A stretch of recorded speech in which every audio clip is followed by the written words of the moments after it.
आय विषय चयनस्य मूल सिद्धांताः। अनुसंधान में, रिसर्च में जो आप विषय चयन करेंगे, इसके मूल सिद्धांत क्या है, ये सभी हम लोगों को पढ़ना है। ये जो अनुसंधान शब्द है, यह रिसर्च का अनुवाद है। जब पाश्चात्य जगत से ये शब्द नहीं आया था, तब भी भारतीय परंपरा में शोध होते थे, अनुसंधान होते थे, लेकिन उसका वो शब्द नहीं था। उसके लिए हम लोग भाष्य का प्रयोग करते थे कि हमने भाष्य किया, व्याख्या की, समालोचना, टीका, टिप्पणी, इन सब शब्दों का प्रयोग होता था। जब पाश्चात्य से आया, अंग्रेजों का यहाँ शासन था, पीएचडी शुरू हुई, डॉक्टर ऑफ फिलोसफी उसका नाम दिया गया, तो उन्होंने एक शब्द दिया, रिसर्च, पुनः शोध करना। तो उसी का परिणाम है, आंग्ल भाषा का अनुवाद हुआ, हम लोगों ने अनुसंधान, अन्वेषण, शोध, गवेषणा, ये सब शब्दों को ले लिया। यद्यपि ये सारे शब्द संस्कृत में है, लेकिन अलग अलग रूपों में इसका प्रयोग हुआ है। जैसे अनुसंधान है, मनुस्मृति में एक श्लोक है, 12वें अध्याय में वो श्लोक है, यस तर्केण अनुसंधत्ते सधर्मः वेदनेतरः। वहां पर जो अनुसंधत्ते, ये जो शब्द आया है, ये विचार अर्थ में। लेकिन हमारे यहाँ जो भाष्य होता था, जैसे नागेश ने टीका लिखी, पूर्व में ही सूत्रों पे विचार भाष्यकार कर चुके, काशिकाकार अपना कुछ नया विचार दे दिए, भाष्यकार का कहीं कहीं खंडन भी कर दिए। नागेश ने दोनों को विचार किया, जिसका उपयुक्त था भाष्य का मंडन किया, काशिकाकार का खंडन किया, अपना मत दिया। ये सब शोध ही हुआ। लेकिन इसके लिए हम लोग अनुसंधान, अन्वेषण, शोध, गवेषणा, ये शब्दों का प्रयोग नहीं करते थे। जो भी हो, वर्तमान में रिसर्च के लिए अनुसंधान, अन्वेषण, शोध, गवेषणा, ये सब शब्दों का प्रयोग किया जाता है। और यह भाष्य, व्याख्या, समालोचना, टीका इत्यादि पहले प्रयोग किया जाता था। आज हेलो, ध्वनि श्रूयते? श्रूयते, सम्यक् श्रूयते। तो आज हम लोग जो विचार करेंगे, पहले आप उसको जान लीजिए। हमारा जो मूल विषय है वो विषय चयन का मूल सिद्धांत है। तो ये शोध प्रविधि, ये जो पाठ्यक्रम है, इसकी आवश्यकता क्यों पड़ी, इसके बाद हम लोग जो विचार करेंगे,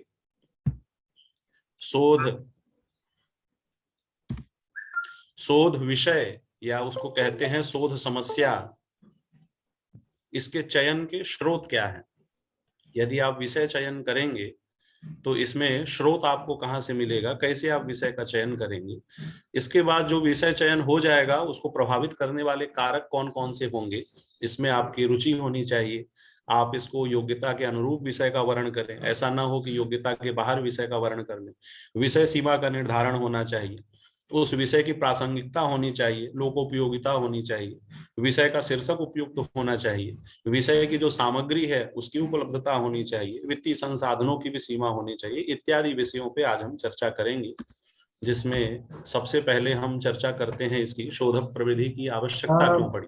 पवन जी, स्क्रीन आपकी गायब हो गई है, शायद स्टक हो गई है, मैंने हैंग कर गई है। एक बार दोबारा से इसको जोड़ेंगे। Stop share.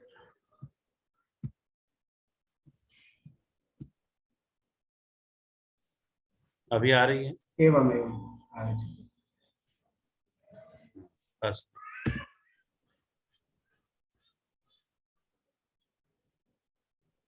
तो शोध प्रविधि की आवश्यकता क्यों पड़ी।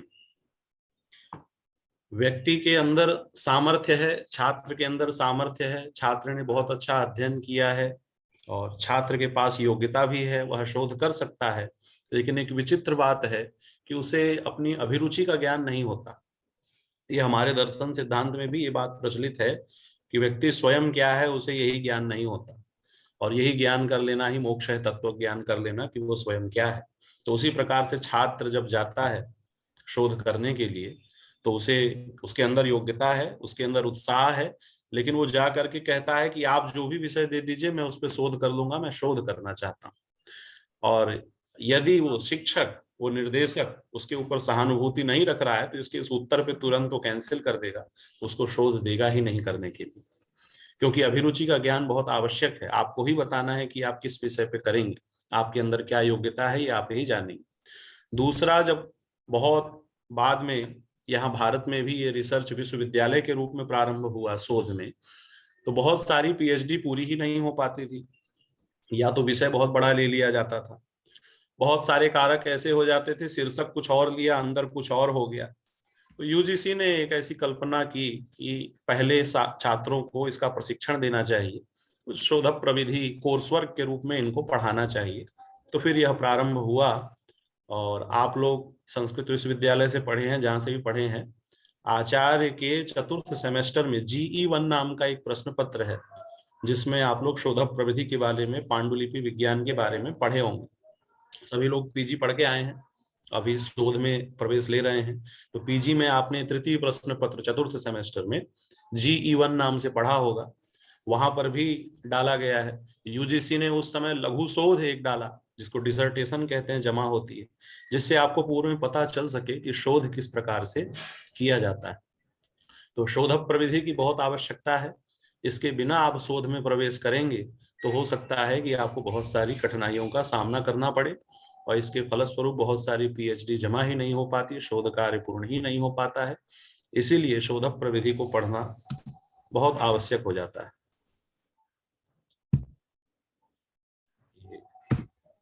शोध प्रविधि की, अब शोध विषय समस्या के चयन के स्रोत क्या है? आप शोध विषय जब लेने जाएंगे, शोध करने जाएंगे, तो आपको विषय कैसे मिलेगा, किस प्रकार से आप जानेंगे कि किस विषय पे हमको कार्य करना है? तो इसके लिए आप शिक्षकों के पास जा सकते हैं, छात्रों के पास जा सकते हैं, अभिभावकों का अनुभव जो होता है, दिन प्रतिदिन उनके सामने जो समस्याएं आ रही हैं, उसको सुन करके भी विषय का निर्धारण होता है। विषय का निर्धारण एक प्रकार से समस्या का निर्धारण है। बिना समस्या के शोध हो नहीं सकता। जिसको हम शोध कह रहे हैं, विषय कह रहे हैं, वो एक प्रकार से समस्या है। ये आप संस्कृत में है तो संस्कृत में ऐसे समझिए, समस्या ये है कि नागेश कुछ और कह रहे हैं और भट्टोजी दीक्षित कुछ और कह रहे हैं। अब शिक्षकों से आप लोगों ने सुना कि भाई यहाँ ऐसा ऐसा है, ये कुछ और कहते हैं, ये कुछ और कहते हैं, ये बात आपके दिमाग में आई। उसके बाद आप इसके समाधान के लिए सोचेंगे कि इस पे शोध करना चाहिए कि आखिर सच में इनमें मतभेद है या नहीं है, या फिर दोनों में मतभेद है तो किसका पक्ष ज्यादा उचित है, किसका नहीं है। आप इसको किसी आधुनिक विषय में लीजिए, साइंस में तो ये प्रायः होता है, कैंसर की कोशिकाएं हैं, या फिर मान लीजिए अभी पूर्व में कोरोना गया, आयुर्वेद का कोई छात्र है, उसने पढ़ लिया कि गिलोय इत्यादि से इम्यूनिटी बूस्ट होती है, या फिर ज्वर में इसका उपयोग होता है। ज्वर में उपयोग होता है, कोरोना में हो सकता है कि नहीं हो सकता है, अब ये समस्या आ गई, ये चिंतन आ गया। उसके बाद फिर आप इसमें शोध करना प्रारंभ करेंगे। तो प्रयोजनम अनुद्देश्य मंदोपि न प्रवर्तते, ये जो बात कही गई है कि बिना प्रयोजन के कोई मंद व्यक्ति भी किसी कार्य में लगता नहीं, संलग्न नहीं होता। तो जब हम विषय का चयन करेंगे तो एक प्रकार से उस समस्या का चयन है। वो समस्या हमारे अंदर कैसे आएगी, तो हो सकता है शिक्षकों को जाके सुने, छात्रों को सुने, अभिभावकों को सुने। यदि अभी तक आप में नहीं आई है तो आप शोध पत्रों को पढ़िए, आप विद्वानों को सुनिए। संस्कृत में जिस विषय में आप हैं उसमें ज्यादा से ज्यादा शोध पत्र पढ़िए। शोध पत्र पढ़ने से कई बार हमें दृष्टि प्राप्त हो जाती है कि हाँ, यहाँ ये समस्या है, इस पे ये होना चाहिए। हो सकता है किसी शोध पत्र में आपने थोड़ा बहुत कुछ पढ़ा हो और बाद में सोचा हो इस पे और कार्य होना चाहिए, तो आप उस विषय का चयन कर सकते हैं। जैसे हम लोग जब वाराणसी में पढ़ा करते थे तो हमारे गुरुजी पढ़ाते समय कहते थे कि भट्टोजी दीक्षित ने जब जब यत्तु का प्रयोग किया तो यत्तु के प्रयोग से पूर्वाचार्यों का ये खंडन करते हैं, तो इस पे कुछ होना चाहिए, कितने यत्तु है। फिर एक बार किसी छात्र ने इस पे शोध ही कर लिया कि कितने यत्तु आए हैं और उसमें कहाँ कहाँ ये कार्य होता है। तो समस्या का चयन, स्रोत जो चयन विषय है, ये इसी प्रकार से होगा। शिक्षकों को सुन के, पाठ्य पुस्तकों को, वरिष्ठ शिक्षकों के पास जा करके, तो आप जिस भी विषय के हैं उस विषय से संबंधित शिक्षकों के पास जाइए, उसके शोध पत्र पढ़िए, उसकी सामग्री पढ़िए। और कभी कभी तो ये होता है कि पीजी कक्षा में पढ़ते पढ़ते या शास्त्री में पढ़ते पढ़ते ही कभी कभी समस्या दिमाग में बैठ जाती है, जो आगे चल के लोग फिर उस पर शोध करते हैं। जैसे मैं शास्त्री में था तभी अष्टाध्यायी के तृतीय चतुर्थ पंचम अध्याय पे रुचि ज्यादा बढ़ गई थी, क्योंकि सारे प्रत्यय अष्टाध्यायी में उसी में है, और मेरे दिमाग में ये था कि भविष्य में चल के सभी प्रत्ययों पे ही कार्य करना है। और बाद में जब पीएचडी लेने में गया तो मैंने कहा कि तृतीय अध्याय पे मुझे शोध करना है। तो इस प्रकार से भी विषय का, समस्या का चयन हो सकता है। उसके स्रोत निम्न प्रकार के हो सकते हैं। अब जब आपने विषय का चयन कर लिया, शीर्षक का चयन हो गया कि इस पे करना है, तो उस पे कुछ महत्वपूर्ण कारक पे विचार कर लीजिए, जिसमें सबसे पहले है आपकी अभिरुचि, रुचि। शोध कार्य बहुत जटिल है, समय साध्य है, लंबे समय तक चलने वाला है। यदि आपने कोई ऐसा विषय ले लिया जिस पर आपकी रुचि नहीं है, तो फिर वो बोझ हो जाएगा, वो लंबे समय तक उसमें उत्साह नहीं बना रहेगा। तो विषय का चयन करने के लिए सबसे पहले अपनी रुचि का निर्धारण करिए। और लोगों को, जैसा मैंने बताया था, यही नहीं पता होता है कि मेरी रुचि किसमें। तो रुचि जानने का तरीका ये है कि जिस शब्द को या कथा को या किसी चर्चा को सुन करके आपके मन में प्रश्न हो रहा है, तो इसका मतलब है कि आपकी उसमें रुचि है। आपने महाभारत पढ़ा, महाभारत में आया गांधारी के 100 पुत्र थे। यदि आपके मस्तिष्क में प्रश्न आ रहा है कि एक स्त्री के 100 पुत्र कैसे हो गए या एक साथ कैसे हो गए, तो इसका मतलब है कि इस विषय में आपकी कुछ रुचि हो रही। और कथा के रूप में आपने पढ़ लिया, आपके मन में नहीं आया तो कोई बात नहीं। हर व्यक्ति का अंतःकरण अलग अलग है, कोई सात्विक है, कोई रासिक है, कोई तामसिक है। जन्म जन्मांतरों के उस पर प्रभाव पड़े हुए हैं। कोई जरूरी नहीं है कि एक विषय में जिसको रुचि है दूसरे में उसको होगी। सबका अलग अलग होता है। एक ही कथा को कई लोग सुनते हैं, उसमें कई प्रकार से विचार करते हैं, कई प्रकार से मत देते हैं। ये हमारी भारतीय परंपरा में पूर्व से चला आ रहा है। एक ही ब्रह्म सूत्र है, उस पर शंकराचार्य जी ने अपना मत दिया, वल्लभाचार्य जी ने पुष्टि मार्ग दे दिया, रामानुजाचार्य ने शुद्धाद्वैत दे दिया, और निम्बार्क ने अलग लिया, द्वैताद्वैत दिया। बहुत सारे हो गए। एक ही विषय पे अलग अलग लोगों के सोचने के तरीके होते हैं। तो सबसे पहले तो अपनी रुचि जानिए, मेरी रुचि किसमें है, विषय कहाँ है। यदि कोई आयुर्वेद का छात्र है, वो इस पे शोध कर सकता है कि हाँ, गांधारी के 100 पुत्र हो गए, तो उसमें लिखा हुआ है जब बहुत वर्षों तक पुत्र नहीं हुए तो गांधारी ने उन्हें मुष्टिका से प्रहार किया तो गर्भ के टुकड़े हो गए, और गर्भ पहले हो गया तो ऋषियों ने उसको कलश में घी से भरे हुए पात्रों में उनको रखा, और उसके बाद में 100 पुत्र उससे उत्पन्न हुए। तो आजकल का जो टेस्ट ट्यूब बेबी है, क्या इससे कुछ उसका रिलेशन है? तो आयुर्वेद के छात्र अगर करना चाहें तो इससे भी कर सकते हैं। तो इसमें अपनी रुचि पता चलती है कि आपका प्रश्न हो रहा है कि नहीं। मैं इसके पहले वैष्णो देवी में था, और वैष्णो देवी में पहाड़ पे ही गुरुकुल था। वहाँ हम लोग को डिजास्टर मैनेजमेंट का कोर्स किया जाता था हर 6 महीने में, 7 महीने में एक बार, कि कभी भूकंप आ जाए तो आपको क्या करना है। और साथ में फर्स्ट एड भी, यदि पहाड़ में किसी को अटैक आ जाए तो आप क्या करेंगे कि उससे उसकी जान बच जाए, उसकी पल्स चल रही कि नहीं, इत्यादि। उस कोर्स में जब नीचे सर पढ़ा रहे थे तो उन्होंने 2-3 बातें बताई जिससे मेरे मन में बहुत सारी जिज्ञासाएं आ गई। आपको बताता हूँ। उन्होंने कहा यदि आपका दांत टूट जाए तो वो दांत फिर से जुड़ सकता है यदि आप ससमय उसको डॉक्टर के पास ले जाएं। हम लोग क्या करते हैं, उसको फेंक देते हैं। तो क्या किया जाए, तो दांत में जो है कुछ कोशिकाएं होती हैं, सेल्स, वो मरने नहीं चाहिए। तो ज्यादा अच्छा हो कि कच्चे दूध में रख करके जैसे ही टूटा उसको डॉक्टर के पास लेके जाइए, और 4 से 5 घंटे के अंदर यदि आप डॉक्टर के पास पहुंच गए तो फिर से उसको फिक्स कर देगा और कुछ वहां लगा देगा, और कुछ दिन में कोशिकाएं अपने आप बनेंगी और दांत वहां फिक्स हो जाएगा। फिर उन्होंने कहा पहाड़ में कभी आपका अंगूठा कट जाए, कोई अंग कट जाए शरीर का, तो वो भी फिर से जुड़ सकता है। लेकिन उसमें है कि उसकी वाइटलिटी बनी रहनी चाहिए। जैसे अंगूठा कट गया, अब ये अंगूठा काला नहीं पड़ना चाहिए, उसके अंदर के टिश्यू सही रहने चाहिए। तो उसके लिए उसको बर्फ में लेकर के जाएं। बर्फ में सीधे नहीं रखना है जिससे पानी चला जाए, खराब हो जाए। पहले उसको किसी पॉलीथीन में रखिए, फिर बर्फ में रखिए, फिर डॉक्टर के पास अगर आप 4-5 घंटे में पहुंच गए तो वो फिर से अंगूठा जुड़ सकता है, जैसे अंग प्रत्यारोपण इत्यादि होते हैं। उनकी इस बात में सबने सुना। मेरे मस्तिष्क में एक प्रश्न हुआ कि शिव पुराण में लिखा कि भगवान शिव ने गणेश जी का सिर को छेदन कर दिया, और वो जो शीश है उनका दग्ध हो गया। अब वहां पर उनके शरीर में दूसरा सिर लगाना है। जो नीचे का धड़ है वो वाइटल है, अभी उसमें कुछ प्राण है, अभी जोड़ा जा सकता है। और फिर हाथी के सिर को लाया गया, और वो क्षेत्र हिमालय का था। उस समय बर्फ भी थी, ठंडी भी थी, और उसको ला करके जोड़ दिया। तो इस कथा को सुन करके विदेशी ये क्यों कहते हैं कि ये सब कपोल कल्पित कथाएं हैं। इसमें हम ये दृष्टि क्यों नहीं रखते कि हो सकता है कि हमारी शल्य चिकित्सा का कितना बड़ा उदाहरण है कि हमारे यहाँ इस प्रकार के लोग थे जो कटे हुए शीश को भी जोड़ सकते थे। तो इस पे शोध हो सकता है। बहुत सारी बातें जो हमारे कथाओं में लगा करता था कि ये ऐसे ही कपोल कल्पित हैं, आज वो सत्य हो रही हैं।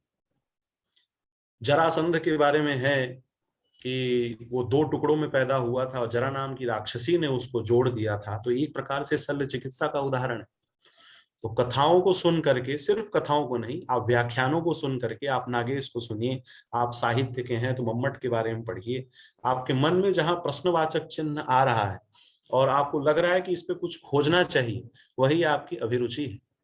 तो शोध का विषय निर्धारण करने के पहले आपको बार बार जो है विद्वानों के पास जाना चाहिए, शोध पत्र पढ़ने चाहिए, पुस्तकें पढ़नी चाहिए। तो अपने आप आपको एक विषय दिमाग में आएगा कि इस पे हम कर सकते हैं। अच्छा, आपने कर तो लिया, निश्चय कर लिया कि इस विषय पे मैं करूंगा, लेकिन अब दूसरी समस्या आएगी, आपकी योग्यता है कि नहीं। योग्यता अनुरूप विषय का वर्ण होना बहुत आवश्यक है, नहीं तो वो शोध भार हो जाएगा। हमारे गुरुजी कहा करते थे, एक व्यक्ति ने प्रातिशाख्य और व्याकरण पे समीक्षा का विषय ले लिया, उनके अंडर में वो कर रहा था, और व्याकरण वो क्या पढ़ा था, एमए करके आया था, तो एमए में सिर्फ कारक तक व्याकरण पढ़ा था। अब वो सोचा मैं कर लूंगा, लेकिन जब प्रारंभ हुआ शोध करने के लिए, 7 वर्ष बीत गए, उसका न इधर व्याकरण हो पाया न प्रातिशाख्य हो पाया, उसकी पीएचडी जमा ही नहीं हुई और रद्द हो गई। योग्यता के अनुरूप ही विषय का वर्ण होना चाहिए। योग्यता का ध्यान बहुत जरूरी है। सुंदरकांड की चर्चा है, समुद्र किनारे सभी पहुंच गए, सीता जी को ढूंढना है। ये भी पता चल गया संपाति से कि सीता जी समुद्र के उस पार है, लेकिन अब जाए कौन। कोई कह रहा है कि मैं इतने दूर तक जा सकता हूँ, कोई कह रहा है कि मैं 10 किलोमीटर जा सकता हूँ। तो इनसे तो कार्य पूरा होगा नहीं, जाने वाला चाहिए पूरा। अंगद ने कहा मैं पूरा जा सकता हूँ लेकिन वापस नहीं आ सकता, तब भी कार्य पूरा नहीं होगा। जामवंत जी कहे जब भगवान वामन अवतार लिए थे तो मैंने 7 परिक्रमा कर ली थी, लेकिन अब मेरे में क्षमता नहीं। सब अपनी अपनी योग्यता का निर्धारण कर रहे हैं, बता रहे हैं। एक हनुमान जी ऐसे थे जो जा भी सकते थे, आ भी सकते थे, और उससे कार्य की सिद्धि हो गई। इस कथा से 2 बातें समझ में आती। एक, योग्यता का निर्धारण होना चाहिए, तब कार्य की सिद्धि होती है। और दूसरा, एक विषय पे अभी हम और चर्चा करेंगे उसको आगे ही बताएंगे, योग्यता के अनुसार ही कार्य करना चाहिए। यदि आप योग्यता के बाहर की चीज ले लेंगे तब फिर कार्य की सिद्धि नहीं होगी। जैसे मैं अपना ही उदाहरण दूं, प्रत्यय के ऊपर मुझे शोध करना था। तृतीय चतुर्थ पंचम अध्याय में प्रत्यय हैं, जो व्याकरण के विद्यार्थी हैं वो जानते होंगे। तृतीय अध्याय के प्रथम पाद का पहला ही सूत्र है प्रत्यय, और 5वें अध्याय की समाप्ति पर्यंत इसका अधिकार चलता है। अब प्रत्यय बहुत सारे हैं। मैंने कहा गुरुजी संपूर्ण प्रत्ययों पर मैं शोध करना चाहता हूँ। उन्होंने बताया कि संपूर्ण प्रत्यय जो है ये बहुत बड़ा हो जाएगा, और उनकी बात ये सिद्ध हो गई, क्योंकि 3 साल तक जो तृतीय अध्याय है वही मेरा आधा हुआ था। यदि मैं संपूर्ण प्रत्ययों पे ले लेता तो उसके या तो वो पीएचडी पूरी नहीं होती, या फिर प्रारंभ में खूब काम होता और अंतिम में फिर छुटपुट होता। बहुत सारी टीकाएं आपने देखी होगी, विद्वानों पे कोई टीका टिप्पणी नहीं करना चाहिए। व्युत्पत्तिवाद की कई टीकाएं हैं, प्रारंभ में तो खूब परिष्कार किया, खूब विचार किया, और बाद में एक एक 2-2 लाइन में उसको जाकर के खत्म कर दिया। संपूर्ण विषय लेने पे ये मुश्किल होती है। संपूर्ण विषय का मतलब आपकी योग्यता के अनुरूप होना चाहिए, आपने जो पढ़ा है उसी पे लेना चाहिए। यदि आप आंग्ल भाषा में ले लिए या जर्मन भाषा से संबंधित कुछ ले लिए, और आपने जर्मन भाषा पढ़ी ही नहीं, और आप सोच रहे हैं कि मैं जा करके पढ़ लूंगा 6 महीने में फिर कर लूंगा, हो भी सकता है। बहुत सारे संस्कृत के विद्यार्थी ऐसे हैं, जैसे ज्योतिष का एक मेरे परिचय में है, उन्होंने जो है सॉफ्टवेयर बिल्डिंग के लिए ज्योतिष का एक सॉफ्टवेयर बनाया, और सॉफ्टवेयर वो कुछ भी नहीं जानते थे, लेकिन उनको अपनी योग्यता पता थी कि मैं 6 महीने में कर लूंगा। और 6 महीने उन्होंने पहले सॉफ्टवेयर प्रोग्रामिंग लैंग्वेज सीखी, उसके बाद में ज्योतिष उनको आता ही था, और 5 साल में उन्होंने पीएचडी जमा कर दी, बहुत अच्छी पीएचडी। ऐसा हो भी सकता है, लेकिन अपनी योग्यता को व्यक्ति स्वयं जाने, उसके बाद में ही विषय का वर्ण करे। योग्यता की गड़बड़ी केवल हम लोगों में नहीं होती देवताओं में भी होती। आपने महाभाष्य पढ़ा हो, और महाभाष्य ने इंद्र ने ऐसी गलती कर दी, इंद्र ने कहा कि व्याकरण व्याकरण क्यों पढ़ना, तो अपने गुरु बृहस्पति से कहा कि व्याकरण का लक्ष्य तो साधु शब्दों का ज्ञान है, तो एक काम करिए, दुनिया में जितने साधु शब्द हैं उसको हमको सुना दीजिए, हम व्याकरण नहीं पढ़ेंगे। गो शब्द होता है, गैया नहीं होता है, यही तो व्याकरण का फल है।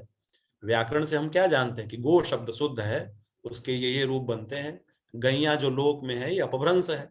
तो आप एक काम करिए, जितने साधु शब्द होते हैं उनको सुनाइए। और वहां पर वर्णन है 1000 दिव्य वर्षों तक बृहस्पति कहते रहे, इंद्र सुनते रहे। इंद्र जैसा सुनने वाला, बृहस्पति जैसे कहने वाला, शब्द समाप्त नहीं हुए। तो एक प्रकार से देखे तो उनकी पीएचडी रद्द हो गई। जो विषय उन्होंने लिया वो विषय ही गड़बड़ हो गया, योग्यता का निर्धारण नहीं किया, क्योंकि शब्द तो अनंत है। वहां लिखा बृहस्पतिरिंद्राय दिव्यम वर्ष सहस्रम प्रतिपदोक्तानाम शब्दानाम शब्द पारायणम प्रोवाच नान्तम जगाम, समाप्त नहीं हुआ। इतना विशाल शब्द था। बृहस्पतिश्च प्रवक्ता इंद्रश्चाद्येता दिव्यम वर्ष सहस्रम अध्ययन काल न चांतम जगाम। तो कोई भी विषय जब हम निर्धारण करेंगे तो सबसे पहले रुचि हमारी किसमें, ऐसा कोई विषय न ले लें जिसमें रुचि ना हो।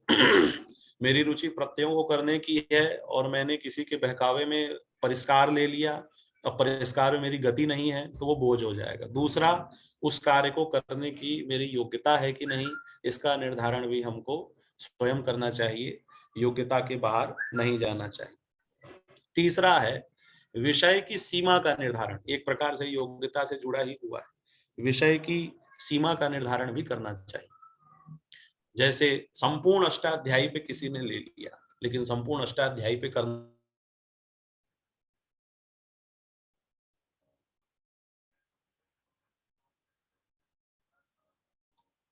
कर सकता हूं। बहुत सारे लोग शुरू में लेते हैं और 6-7 महीने बाद अपना विषय बदल देते हैं। कुछ लोग तो बहुत अंतिम में बदलते हैं, चौथे साल में आकर के विषय को कुछ हेर फेर कर देते हैं। ये कहते हैं गुरुजी बहुत बड़ा हो गया।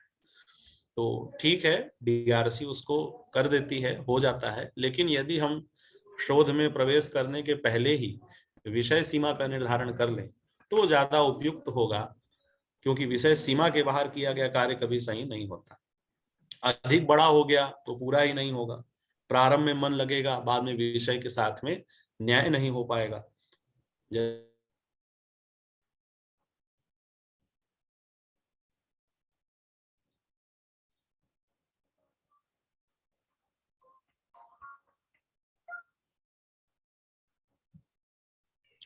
तो विषय की सीमा का निर्धारण भी बहुत आवश्यक है। फिर एक बात आती है प्रासंगिकता, व्यवहारिक उपयोगिता। ये बहुत महत्वपूर्ण विषय है। आप शोध कर लेंगे, फिर जब भी कहीं इंटरव्यू में जाएंगे तो एक प्रश्न पूछा जाएगा, आपने जो शोध किया है इसकी व्यवहारिक उपयोगिता बताइए, लोक में इसकी क्या उपयोगिता है। और खासकर जो आधुनिक वाले होते हैं, आप किसी ऐसी यूनिवर्सिटी में चले जाएं जहां आधुनिक हो पूछने वाले, जिनके यहाँ साइंस में शोध होता हो, तो वो तो बता देंगे कि हाँ हमने शोध किया, कोशिका कैंसर की सेल पे इसका प्रयोग करेंगे तो कैंसर की कोशिकाएं मरेंगी। तो लोक में इसकी उपयोगिता है। हम जो करेंगे, हमारे विषय की क्या उपयोगिता है, ये हमें पता होना चाहिए। विषय का निर्धारण करने के पहले ही इसे सोच लेना चाहिए कि ये जो मैं विषय लेने जा रहा हूँ, निर्धारित करने जा रहा हूँ, इसकी प्रासंगिकता क्या है, लौकिक व्यवहारिक उपयोगिता क्या है। अब आप संस्कृत में ही ले लीजिए, किसी पे शोध कर रहे हैं, काव्य प्रकाश की बहुत सारी टीकाएं हैं, बहुत सारी टीकाओं में मतभेद है, तो आपको ये होना चाहिए दिमाग में कि हाँ ये शोध मैं कर लूंगा तो लोगों के अंदर जो भ्रम है वही बात समस्या की आ जाएगी। पहले समस्या ये थी कि लोगों के मस्तिष्क में भ्रम है कि इस पंक्ति का क्या अर्थ होना चाहिए, और मैं जब इस पे शोध करके निर्णय दूंगा तो ये निश्चित हो जाएगा कि हाँ ये वाली पंक्ति का अर्थ यही होना चाहिए, फलाने टीकाकार ने जो कहा है वो उपयुक्त नहीं है। इस प्रकार की लोकोपयोगिता हो सकती है। यदि आप आयुर्वेद से हैं तो उसमें हो सकती है, ऋतु संहार नाटक है और उसमें ऋतुओं का वर्णन है। आप उसमें इस प्रकार से शोध कर सकते हैं कि इसमें जो पथ्य आहार बताया है कि इस ऋतु में खाना चाहिए नहीं खाना चाहिए, तो ये आजकल के लोकोपयोगिता है कि नहीं, क्या आज भी ये बात सत्य है। बहुत सारी ऐसी बातें होती हैं। हम लोग पहले नीम से दतवन करते थे, अंग्रेज आए, उन्होंने कहा कि ये तो गंवारपना है, पेस्ट यूज करो। अब पेस्ट करते करते हुआ क्या, दांत गलने लगे। आज वही अंग्रेज अपने यहाँ मॉल में नीम के दतवन को ले करके इकट्ठा करके 8-10 उसको $50-50 पे बेच रहे हैं। हमने तो वो सारी चीजें छोड़ दी और अब फिर वो नीम का नाम भी चेंज कर दिए, इंग्लिश में कुछ पेड़ का नाम रख दिए और उस पे पेटेंट ले लिए, हल्दी पे पेटेंट ले लिए, नीम पे पेटेंट ले लिए, हमारी चीज को हमको दे रहे हैं। कारण क्या था कि जब पाश्चात्य जगत इधर आया, उन्होंने अपने ज्ञान का आडंबर फैलाया, तो हमने शोध नहीं किया कि दोनों में क्या सही है क्या गलत है। हमने सोच लिया कि वो पढ़े लिखे हैं, जो पाश्चात्य जगत से बात आ जाती है उसको हम प्रामाणिक मान लेते हैं, उस पर विचार ही नहीं करते हैं। तो लोकोपयोगिता हमारे शास्त्र में बहुत सारी है। हमारे यहाँ जो खान पान है इस पे हम कर सकते हैं। जरूरी नहीं है संस्कृत का विद्यार्थी है तो उधर नहीं कर सकता, केवल आप टीका टिप्पणी पे करिए। आप ऐसे विषय को भी ले सकते हैं जो किसी अन्य विषय संबंधित है, जैसे महाभाष्य में भी पथ्य कुपथ्य की कहीं चर्चा आई हो तो उस पे आप ले सकते हैं, उसकी लोकोपयोगिता हो सकती है। विदेशी संस्कृत को खूब पढ़ना चाहते हैं और वो लोग सीधे पुराण पे, हमारे जो साहित्य है, वैदिक साहित्य है, इन सब पे भी जाते हैं, पुराणों पे भी जाते हैं। भगवत गीता में या फिर श्रीमद् भागवत में बहुत सारे ऐसे तिङंत प्रयोग आते हैं जिनकी सिद्धि पाणिनि व्याकरण से नहीं हो पाती। अब उनकी दृष्टि वहां गई या हमारी ही दृष्टि गई कि कैसे सिद्ध हो रहा है, तो हम एक ऐसा शोध करेंगे कि अब पाणिनि प्रयोगों जितने हैं श्रीमद् भागवत में या दशम स्कंद के पूर्वार्ध में, उनको इकट्ठा करेंगे और उनकी सिद्धि करेंगे कि हाँ ये पाणिनि व्याकरण से सिद्ध नहीं होता, अन्य से होता है। तो इसकी लोकोपयोगिता क्या होगी कि जब विदेशी इसको पढ़ने आएंगे, ये इनको नहीं लगेगा तो ये हमारा शोध पढ़ के जान जाएंगे कि हाँ ये अपाणनीय प्रयोग है और ये पाणनीय प्रयोग है। और आयुर्वेद में तो बहुत सारी संभावना है लोकोपयोगिता की। संस्कृत साहित्य में आप इस प्रकार के शोध कर सकते हैं। तो विषय का चयन करते समय इस बात का भी ध्यान रखें कि जो आप लास्ट में आउटपुट देंगे, जो रिजल्ट देंगे, उसकी प्रासंगिकता आज के समय में होनी चाहिए और उसकी उपयोगिता भी होनी चाहिए। हाँ, ये बात सही है कि कोई भी आप आउटपुट दे रहे हैं वो समाज के हर वर्ग के लिए उपयोगी नहीं हो सकता। जैसे किसी ने कैंसर की कोशिकाओं पर शोध किया और उस पे ये निकाला कि ये कोशिकाओं पे परिवर्तन इस प्रकार से होता है, या जो भी कर दिया, या फिर अंतरिक्ष के विषय में शोध कर लिया, तो गांव में जो खेती किसानी कर रहा है उसका उससे सीधे सीधे कोई लेना देना नहीं। हर वक्ता का एक श्रोता समुदाय होता है और हर शोध करने वालों के विषय का भी एक समुदाय होता है जिसमें वो उपयोगी होता है। हर जगह हर चीज उपयोगी नहीं हो सकती, लेकिन फिर भी आपका एक समुदाय होना चाहिए। जैसे आप संस्कृत के हैं, आपने जो आउटपुट दिया वो समाज के संस्कृत पढ़ने वालों के लिए उपयोगी होगा। जरूरी नहीं है कि जर्मन में बैठे किसी व्यक्ति के लिए उपयोगी हो, लेकिन फिर भी उसकी उपयोगिता तो होनी चाहिए। तो इस विषय का पहले से आप चिंतन कर लें, क्योंकि अंतिम में जाकर के ये आपके लिए बड़ी परेशानी हो जाएगी। हर जगह ये पूछा भी जाता है और अगर आप उपयोगिता इसकी निर्धारण करेंगे तो आप जो निष्कर्ष निकालेंगे वो उससे संबद्ध होगा और अच्छा निष्कर्ष आप निकाल पाएंगे। तो अभिरुचि हो गई, योग्यता के अनुरूप विषय का वर्णन होना चाहिए, विषय की सीमा इतनी रखनी चाहिए जो बहुत ज्यादा ना हो, 5 वर्ष में पूरी हो सके, उसकी प्रासंगिकता होनी चाहिए। एक है विषय शीर्षक की उपयुक्तता। आपको पता चल गया कि मेरी रुचि इसमें है, आपने योग्यता भी निर्धारण कर ली कि हाँ व्याकरण भी मुझे आता है और थोड़ी बहुत जर्मन भी आती है, और मैं व्याकरण और जर्मन में एक विषय निर्धारण कर लेता हूँ। सीमा निर्धारण कर ली कि भाई पूरे व्याकरण पे नहीं, केवल कारक प्रकरण और जर्मन का कारक, इस प्रकार से ले लेता हूँ। प्रासंगिकता, आपको व्यवहारिक उपयोगिता दिखाई दे दी कि हाँ कि इससे जर्मन पढ़ने वाले जब संस्कृत पढ़ेंगे, जर्मन वाले लोग, तो उनको फायदा होगा, या संस्कृत वाले उधर पढ़ेंगे तो उनको फायदा होगा। ये सब आपने निश्चित कर लिया। अब है शीर्षक की उपयुक्तता। जो आपने विषय का शीर्षक रखा है वो आपके अंदर के मैटर से मैच करना चाहिए। कभी कभी ऐसा होता है कि हमने विषय तो ले लिया, लेकिन जब शोध करने लगे तो उस मूल टाइटल से भटक गए, टॉपिक से भटक गए, वहां कुछ और करने लगे। आपने लिया था प्रत्ययों पे, पाणिनि के प्रत्ययों पे विचार, और आप प्रत्यय करते करते केवल सूत्र में ही अटक गए और सूत्र की व्याख्याओं में जाने लगे कि महाभाष्य में क्या लिखा, काशिका में क्या लिखा, और प्रत्यय का क्या अर्थ था, वहीं से आप भटक गए। ऐसा बहुत बार होता है। टॉपिक, कभी कभी ऐसा होता है कि अंदर आपने बहुत अच्छा किया है लेकिन उसका टॉपिक ऐसा रखा है जिससे लग रहा है कि इसमें कुछ भी नहीं। मेरा विषय था प्रदीप पदमंजरी की समीक्षा 3य अध्याय पे, और जब अंदर मैं शोध करने लगा तो इस पे मैंने सिर्फ प्रदीप पदमंजरी का नहीं दिया, अन्यों का भी दिया। विषय अंदर का जो मैटर था वो बहुत ज्यादा दे दिया, लेकिन टॉपिक पढ़ के लोगों को लगता है केवल प्रदीप और पदमंजरी का ही विचार होगा। तो इस प्रकार से जब भी आप शीर्षक का निर्धारण करें तो ये देखें कि अंदर की जो सामग्री है और आपका जो शीर्षक है, ये दोनों आपस में सामंजस्य दोनों का बैठना चाहिए। शीर्षक सुन करके ही लोगों को एक जिज्ञासा हो जाती है कि हाँ इसमें क्या होगा। आपने केवल लिख दिया अष्टाध्यायी एक चिंतन और पता चला आपने केवल प्रथम अध्याय का अंदर किया है, तो उस विषय के साथ में न्याय नहीं होगा। अष्टाध्यायी एक चिंतन नहीं, आप उसको कहिए प्रथम अध्याय का चिंतन या इत्यादि कुछ लीजिए। तो शीर्षक से, टाइटल से भी अंदर की बातें पता चलती। रामायण ये जो टाइटल है, कथा तो सबकी है, हनुमान जी की भी कथा है उसमें, सीता जी की भी कथा है, लेकिन जिसको नायक बनाया जा रहा है रामायण से पता चल रहा है कि इसमें राम जी का चरित्र गान होगा। तो टाइटल जो है वही अंदर है, अंदर भले अलग अलग है, लेकिन इससे ये पता चल रहा है कि राम की उसमें प्रधानता है, राम जी के त्याग की, राम जी के यश की प्रधानता है। तो विषय का शीर्षक भी उपयुक्त तो होना चाहिए, ये भी हमारी विषय चयन में बहुत उपयोगी होगा। अब है आंकड़ों की सामग्री की उपलब्धता। आपने विषय कभी कभी ऐसा ले लिया जिसकी सामग्री ही संकलित नहीं हो पाई। आपने लिया परम लघु मंजूषा या किसी भी ग्रंथि की, काव्य प्रकाश की, आज तक की जितनी पांडुलिपियां हैं सब की समीक्षा। अब वो पांडुलिपि कहाँ है? अमेरिका में है, जहां आप जा ही नहीं पा रहे हैं। या फिर आपने सुना है शब्द कौस्तुभ नाम का एक ग्रंथ है, भट्टो जी दीक्षित का है, किसी ने ले लिया कि संपूर्ण शब्द कौस्तुभ पे शोध करना है, समीक्षा करनी, जबकि संपूर्ण शब्द कौस्तुभ उपलब्ध ही नहीं। शब्द कौस्तुभ केवल तृतीय अध्याय तक है, द्वितीय पाद तक। अब इसके बाद आपने सुना कि हाँ साउथ में कहीं कहीं है और आपने विषय ले लिया। अब आप वहां गए तो आपको मिल ही नहीं रहा है।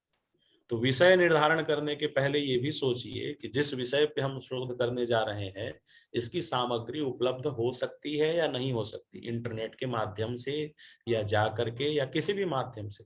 सामग्री ही उपलब्ध नहीं होगी तो आप शोध कैसे करेंगे?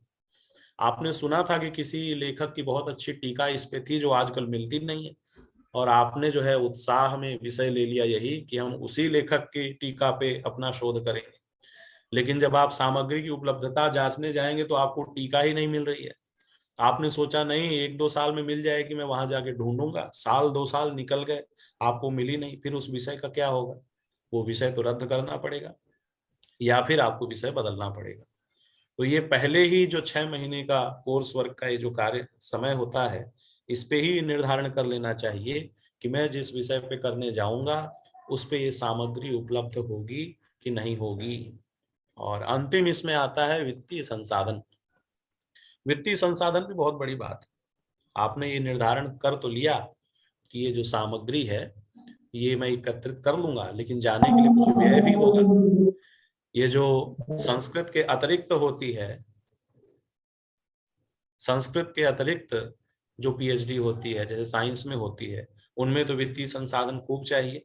मान लीजिए उसमें कोई प्रैक्टिकल हो रहा है, तो प्रैक्टिकल हो रहा है उसके लिए कुछ चाहिए खरीदने के लिए, किसी को टेलीस्कोप चाहिए, किसी को माइक्रोस्कोप चाहिए, उनमें तो होता है, हमारे में भी होता है। एक मेरे परिचित के थे, उन्होंने राजस्थान के किसी अच्छे विद्वान दादीमती टिप्पणीकार हुए हैं, दादीमती टीका उन्होंने लिखी है, उस पर शोध ले लिया और भूमिका भाग में या एक चैप्टर उस पर लिखना था कि जो दादीमती टिप्पणीकार हैं इनका परिचय। अब वो राजस्थान में हुए, ज्यादा मिलता नहीं, उसके लिए उनको राजस्थान जाना था। अब वित्तीय संसाधन उनके पास था नहीं, उनको फेलोशिप मिल नहीं रही थी, तो 2 साल तो उनका ऐसे ही चला गया कि भाई पैसा नहीं है, हम कैसे राजस्थान जाएं, कैसे उनके लिए ढूंढे।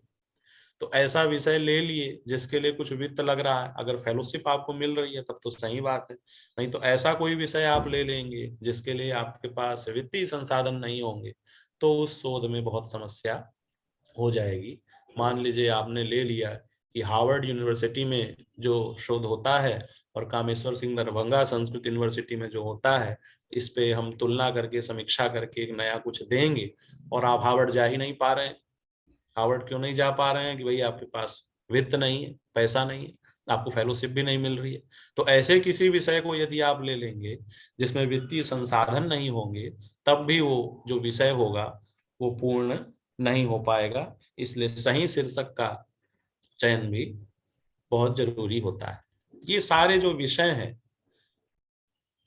इन विषयों को क्यों पढ़ाया जाता है कि आप शोध प्रारंभ करने के पहले एक ऐसे विषय का चयन करें जो पूर्ण हो सके और उसके साथ न्याय हो सके।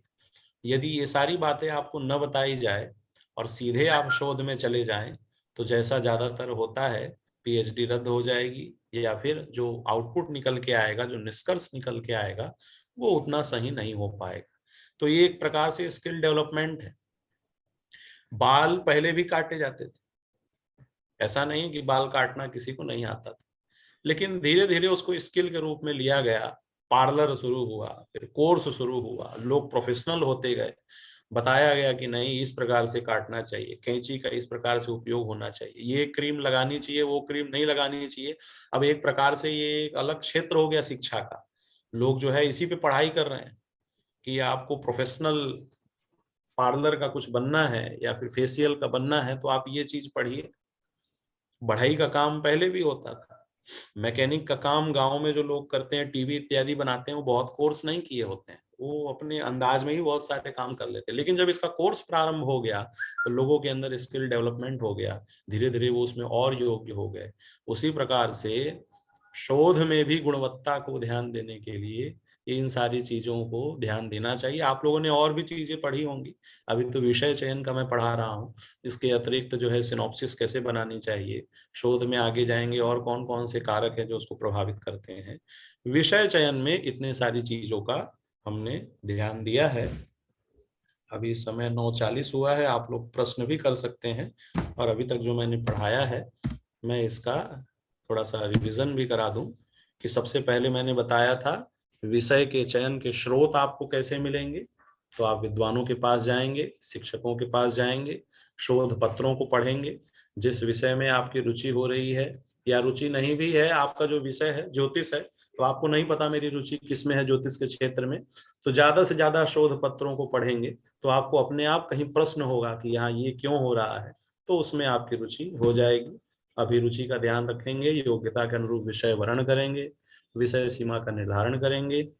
अब मैं समझता हूँ कि ये सामग्री तो पूर्ण हो रही है। यदि किसी के मन में कोई प्रश्न हो तो पूछ सकता है, या फिर किसी विषय को और बताना हो तो मैं बता सकता हूँ। प्रश्न हस्ति चेत पृष्ठमा रहती। किसी के मन में कोई जिज्ञासा है? हाँ, यदि कोई कुछ पूछना चाहता है तो वो अपना हैंड राइज कर देंगे तो हम उन्हें अनम्यूट कर देंगे।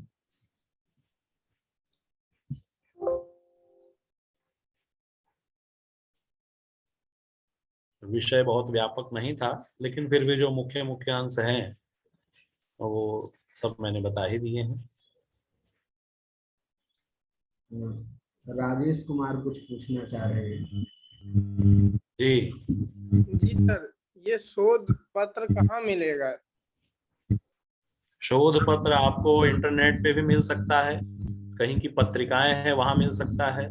जैसे पत्रिकाएं जहां जहां से छपती हैं अच्छी, राष्ट्रीय संस्कृत संस्थान से पुस्तकें छपी हैं, या फिर अपने यूनिवर्सिटी से भी यदि कोई शोध पत्रिका प्रकाशित हुई हो, उसमें आप देख सकते हैं। इंटरनेट पे ही बहुत सारे मिल जाते हैं। आजकल जो रिसर्च जर्नल है वो इंटरनेट पे भी ऑनलाइन वाले भी हैं, वहां मिल सकते हैं, तो उससे रिलेटेड देखिए। और आपका कौन सा विषय है? साहित्य है। साहित्य है, तो साहित्य के तो बहुत सारे लेख हैं। आप संपूर्णानंद संस्कृत यूनिवर्सिटी की जो शोध पत्रिका है सरस्वती सुषमा, उसको पढ़ सकते हैं, संस्कृत विद्या पढ़ सकते हैं। अब ये सारी कहाँ उपलब्ध होंगी, तो ये तो आपके पुस्तकालय में भी होंगी। आप विश्वविद्यालय जाइए, पुस्तकालय में बहुत सारी शोध पत्रिकाएं होती हैं। तो शोध पत्रिकाओं में जो जो साहित्य के लेख हैं उनको उनको आप पढ़ेंगे तो आपको समझ में आएगा कि इन्होंने इस पे कुछ लिखा है। फिर आपके अंदर जिज्ञासा होगी, हाँ इस विषय पे भी हो सकता है, काव्य प्रकाश पे हो सकता है, साहित्य दर्पण पे हो सकता है, या आनंद वर्धन पे हो सकता है। फिर आपकी रुचि अपने आप जागृत होगी। लेकिन विषय निर्धारण के पहले ये है, आपको पढ़ना तो बहुत पड़ेगा। आप जितना ज्यादा पढ़ेंगे, समय देंगे, तो उसके अनुसार आपकी बुद्धि होगी। हो सकता है आज तक आपने जो विषय न सोचा हो, और वो आपको नवीन उसमें कुछ देख करके मिल जाए। तो आप विश्वविद्यालय में सबसे पहले जाइए पुस्तकालय में, और वहां जो जो शोध पत्रिकाएं पुरानी होंगी अब तक होंगी, उसमें से अपने साहित्य के जितने शोध पत्र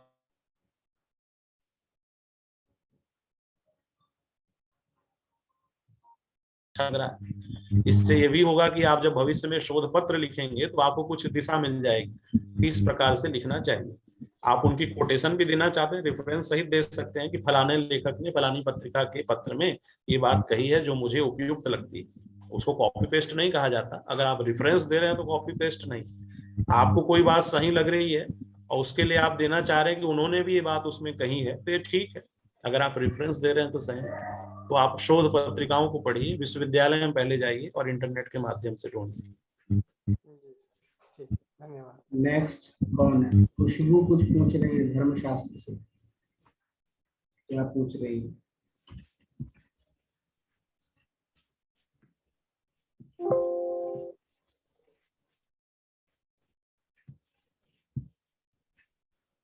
क्या उन्होंने लिखा है? हाँ, आप पूछ सकते हैं खुशबू, आपको मैंने अनम्यूट कर दिया है।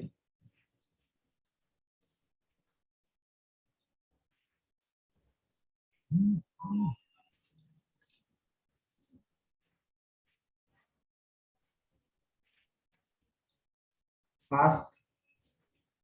धर्मशास्त्र के लिए शोध पत्रिका की जानकारी दे, जर्नल के लिए वही है जो इनके लिए है। धर्मशास्त्र के विषय में भी क्वेश्चन है। हाँ, वही प्रश्न है। आप विश्वविद्यालय में जाइए, विश्वविद्यालय में आपके पुस्तकालय में बहुत सारी शोध पत्रिकाएं आती होंगी, वहां से भी मिलेगा। और धर्मशास्त्र के विषय में